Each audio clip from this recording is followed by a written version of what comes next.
trên chung con đập tan xi măng tôi ôm thứ tha có thế kỷ tự do những câu thư con xin dẫn lên ngài chính con đây chẳng thấy trận chiến tôi thù ngày đêm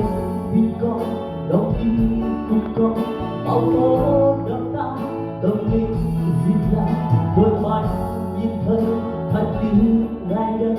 giao ước đường lòng lại ngài một ly ca hát ca ôn viên ngài một vui sẽ thế thành như không ngày kéo con lên khoác áo choàng vòng bằng bao thế cho mình tròn đất đất con chút tuôn người rồi thế con ngày kéo con lên khoác áo choàng vòng bằng bao thế cho mình tròn đất đất con chút tuôn người rồi thế con